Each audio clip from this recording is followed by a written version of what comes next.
अज्ञानतिमिरन्धस्य ज्ञानाञ्जनशलाकया चक्षुरुन्मिलितं येन तस्मै श्रीगुरवे नमः. We continue reading Srila Prabupada Lilamrita, Chapter 3. Bhakti Siddhanta Saraswati was dedicated to using the printing press as the best medium for large-scale distribution of Krishna consciousness. He thought of the printing press as a brihad mridanga, a big mridanga, although the mridanga drum had traditionally been used to accompany kirtan even during the time of Lord Chaitanya. And although Bhaktisiddhanta Saraswati himself led kirtan parties and sent groups of devotees chanting in the streets and playing on the mridangas, such kirtanas could be heard only for a block or two. But with the Brihad Mridanga, the big Mridanga drum of the printing press, the message of Lord Chaitanya could be spread all over the world. Most of the literature Abhay began reading had been printed on the Bhagavad Presh, which Bhakti Siddhanta Saraswati had established in 1915. The Bhagavad Press had printed the Chaitanya Charitamrita with commentary by Bhakti Siddhanta Saraswati, the Bhagavad Gita with commentary by Vishwanath Chakravarti, and one after another, the works of Bhakti Vinoda Thakura. This literature was the spiritual heritage coming from Lord Chaitanya Mahaprabhu, who had appeared almost 500 years before. Abhay had been a devotee of Lord Chaitanya since childhood, and he was familiar with the life of Lord Chaitanya through the well-known scriptures Chaitanya Charitamrita and Chaitanya Bhagavata.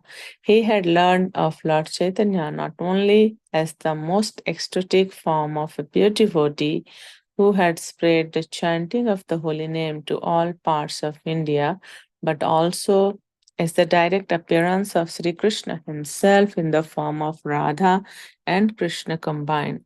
But now, for the first time, Abhay was in touch with the great wealth of literature compiled by the Lord's immediate associates and followers, passed down in disciplic succession and expanded on by great authorities. Lord Chaitanya's immediate followers, Srila Rupa Goswami, Srila Sanatan Goswami, Srila Jiva Goswami, and others had compiled many volumes based on the Vedic scriptures and proving conclusively that Lord Chaitanya's teachings were the essence of Vedic wisdom. There were many books not yet published, but Srila Bhakti Siddhanta Saraswati was intent on establishing many presses just to release the sound of the Brihad Mridanga for the benefit of all people. Srila Bhakti Siddhanta Saraswati was teaching the conclusion of Lord Chaitanya's teachings that Lord Krishna is the Supreme Personality of Godhead and that the chanting of his holy name should be stressed above all other religious practices. In former ages, other methods of attaining to God had been available, but in the present age of Kali, only the chanting of Hare Krishna would be effective.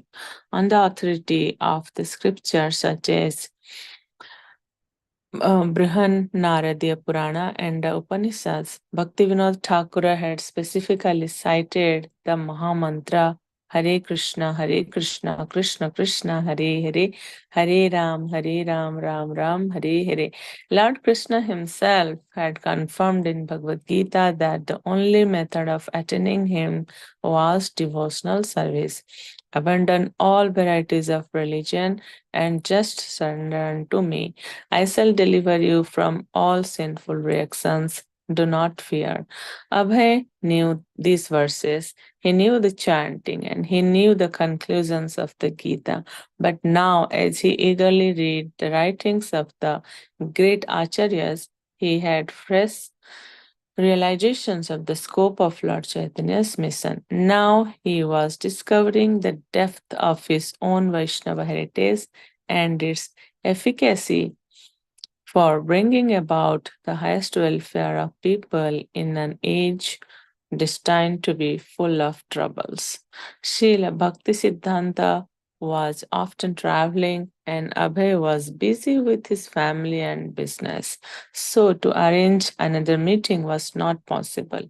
Yet from their first encounter, Abhay had considered Bhaktisiddhanta Saraswati his spiritual master, and Abhay began thinking of him always. I have met such a nice, saintly person. Whenever possible, Abhay would seek out Srila Bhaktisiddhanta's disciples, the members of the Gaudiya Math. As for Gandhi's movement, Gandhi had suffered a bitter setback when his non-violent followers had blundered and committed violence during a protest. The British had taken the opportunity to arrest Gandhi and sentence him to 6 years in jail. Although his followers still revered him, the nationalist movement had lost much of its impetus. But regardless of that, Abhay was no longer interested. Srila Bhaktisiddhanta Saraswati had defeated his idea that the nationalist cause was India's first priority. He had invoked Abhay's original Krishna consciousness, and Abhay now felt confident that Bhaktisiddhanta's mission was the real priority. Srila Bhaktisiddhanta had invited him to preach, and from that moment, Abhay had wanted to join the Gaudiya Math as one of Srila Bhaktisiddhanta Saraswati's disciples. But now, instead of his political inclinations, it was his family obligations that stood in the way. He was no longer thinking, first let us become an independent nation, then preach about Lord Chaitanya. Now he was thinking, I cannot take part like the others. I have my family responsibilities. And the family was growing. In 1921, Abhay and his wife had their first child, a son, and there would be more children and more income would be needed. Earning money meant sacrificing time and energy, and it meant, at least externally, being distracted from the mission of Bhaktisiddhanta Saraswati. Indian culture had the highest regard for the family institution, and divorce was unheard of. Even if a man was in great financial difficulty, he would remain with his wife and children. Although Abhay expressed regret at not being a sannyasi disciple in the Gaudiya Math, he never seriously considered leaving his young wife so early in their marriage. Gaur Mohan was pleased to hear of his son's attraction to a Vaishnava guru, but he never expected Abhay to abandon responsibilities and enter the renounced order.